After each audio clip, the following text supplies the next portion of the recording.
North ఇండియాలో సినిమాలకు budget ఉండడం లేదా?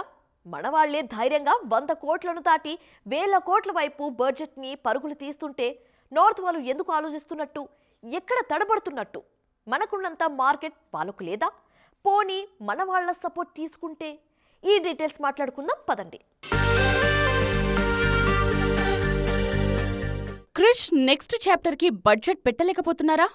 అత్యంత భారీ బడ్జెట్లు పెట్టే బాలీవుడ్ కి ఇన్ని కష్టాలు ఎందుకొస్తున్నట్టు? ఇప్పుడు ఇదో హాట్ టాపిక్. మేకింగ్ పరంగా రాజీ పడలేం.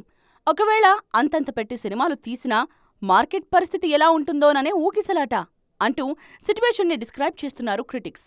సోలోగా వేల కోట్లు పెట్టి సినిమాలు తీస్తే వర్కౌట్ కాకపోతే నిండా మునిగిపోయే పరిస్థితి ఉంది.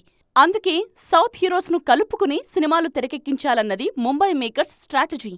ఇప్పుడు వార్ 2 కూడా అలాంటి సబ్జెక్టే.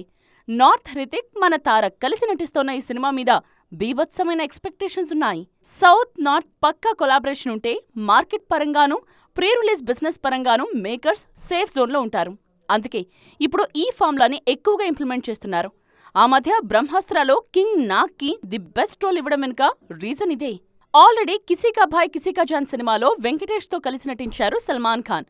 త్వరలోనే ఆయన రజనీకాంత్ తో కలిసి అట్లే సినిమాలో నటిస్తారనే టాక్ కూడా వినిపిస్తోంది. సౌత్ తో మింగిల్ కావడానికి సల్మాన్ ఎప్పుడూ వెనక్కి తగ్గరు.